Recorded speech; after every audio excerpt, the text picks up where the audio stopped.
कुठे गेलं तर आमच्या महिला भगिनी आमच्या दारूबद्दल विचारतात। अध्यक्ष महोदय, आपण लाडक्या बहिणी म्हणतो, लाडक्या बहिणीचं दुःख जे काय असेल पुन्हा सदस्यांना सांगतो, प्रत्येक गोष्टीत लाडकी बहीण आणू नका, लाडक्या बहिणीच्या विरोधात जाऊ नका, घरी बसावं लागेल। अभिमन्यू पवार।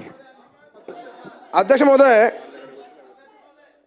महोदय यांनी माननीय मंत्री महोदयांनी दिलेल्या उत्तरावर आम्ही समाधानी आहोत। ऐकून घ्या त्यांचं ऐका। अध्यक्ष महोदय, माझा विषय याच अनुषंगाने आहे की अवैध दारूच्या विषयामध्ये मी अध्यक्ष महोदय मागच्या सरकारमध्ये एक लक्षवेधी मांडली होती, आत्ताच्या काळामध्ये एक लक्षवेधी मांडली, 2 लक्षवेधी झाल्या।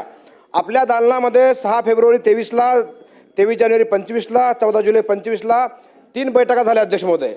आणि इतिवृत्त माझ्याकडे आहे, इतिवृत्त तुम्हाला पाठवून देतो। या इतिवृत्त अजूनही कारवाई ना अध्यक्ष महोदय, हे खरं तर अत्यंत चिंतेचा विषय आहे। ग्रामीण भागातल्या प्रत्येक आमदाराचा हा विषय, माझा एकट्याचा नाही आहे, हा विषय सामाजिक आहे। हा विषय अध्यक्ष महोदय ग्रामीण भागातल्या आमदारांना विचार, त्यांना रोज काय त्रास होतोय, कुठे गेलं तर आमच्या महिला भगिनी आमच्या दारूबद्दल विचारतात। अध्यक्ष महोदय, आपण लाडक्या बहिणी म्हणतो, लाडक्या बहिणीचं दुःख जे काय असेल तर अवैध दारूवर आळा घालण्याचं दुःख आहे। अध्यक्ष महोदय, दुरुस्ती करण्याची आवश्यकता आहे। आपण बैठक घेतली, आपण निर्देश दिले एक्साइज डिपार्टमेंटला, फूड अँड ड्रग्सला, होम डिपार्टमेंटला। आपण अध्यक्षांनी निर्देश देऊन सुद्धा काय होत नसेल अध्यक्ष महोदय, तर हे चिंतेचा विषय अध्यक्ष महोदय। अध्यक्ष महोदय, आपण निर्देश दिलेले आहेत तरी काय होत नाही, हा चिंतेचा विषय अध्यक्ष महोदय, चिंतेचा विषय आहे।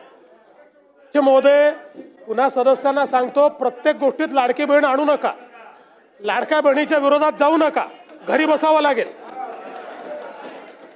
प्रत्येक गोष्टीत लाडकी बहीण, लाडक्या बहिणींचे पैसे चालूच राहतील, ती योजना सुरूच राहील, त्या योजनेला दुसऱ्या योजनेशी कंपेअर करता येत नाही, हे आपण लक्षात ठेवा।